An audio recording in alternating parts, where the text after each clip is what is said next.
ഇന്നത്തെ വൈകുന്നേരം ഒരു ചായ കഥയിൽ തുടങ്ങാം. ചൈനയിലെ ഏതോ ഒരു രാജാവ് ചൂടുവെള്ളം കുടിക്കാനിരുന്നപ്പോൾ അതിലേക്ക് അബദ്ധത്തിൽ കുറച്ച് ഇലകൾ വീണതാണത്രേ ചായയുടെ തുടക്കം. ആ രാജാവിന് പറ്റിയ അബദ്ധത്തിന് ഞാൻ ദിവസവും രാവിലെയും വൈകുന്നേരം നന്ദി പറയാറുണ്ട്. കാരണം ഈ ചായ ഇല്ലെങ്കിൽ നമ്മളെയൊക്കെ ആര് റീചാർജ് ചെയ്യാനാ? ചായയോടി കഴിഞ്ഞ ഉടനെ ദേ അടുത്ത പണിയിലേക്ക് കടന്നു കേട്ടോ. ജ്യോതിട്ടൻ കടയിൽ പോയപ്പോൾ നല്ല മീൻ കിട്ടിയിരുന്നു. കേരയാണേ.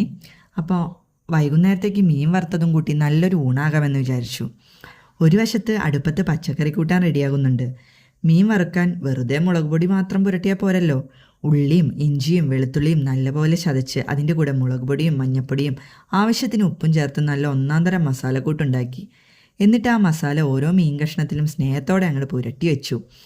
ഇതൊന്ന് പിടിച്ചു വരുമ്പോഴേക്കും വറക്കാനുള്ള പരുവമാകും.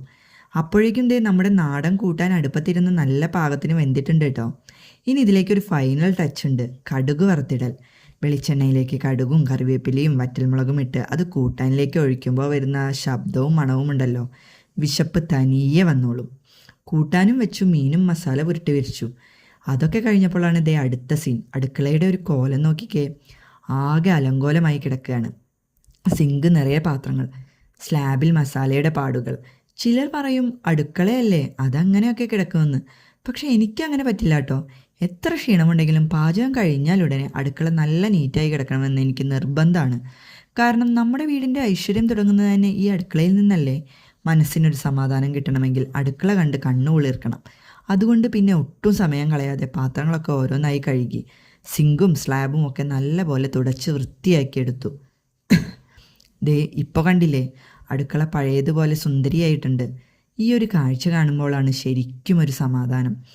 അടുക്കളപ്പണിയൊക്കെ കഴിഞ്ഞപ്പോഴേക്കും ദേ ഞാൻ ആകെ വിയർത്തു കുളിച്ചു കേട്ടോ. പക്ഷേ നോക്കുമ്പോൾ എല്ലാം ക്ലിയർ. മനസ്സിനും വയറിനും ഒരേപോലെ സമാധാനം. ഇനി ഈ ഒരു ക്ഷീണം മാറ്റാൻ ഒരേ ഒരു വഴിയേ ഉള്ളൂ. ഈ തോർത്തുമെടുത്ത് നേരെ പോയി നല്ല തണുത്ത വെള്ളത്തിലൊരു കുളി. ഈ പണികളൊക്കെ കഴിഞ്ഞ് വന്ന് കുളിക്കുമ്പോൾ കിട്ടുന്നൊരു സുഖമുണ്ടല്ലോ, ആഹാ. അതോടെ ഇന്നത്തെ ദിവസത്തെ ക്ഷീണമൊക്കെ പമ്പ കിടക്കും. അപ്പോൾ ഇന്നത്തെ വീഡിയോ നിങ്ങൾക്ക് ഇഷ്ടപ്പെട്ടെങ്കിൽ ലൈക്ക് ചെയ്യാനും ഷെയർ ചെയ്യാനും മറക്കല്ലേ. അടുത്തൊരു നല്ല വീഡിയോയുമായി വീണ്ടും കാണാം.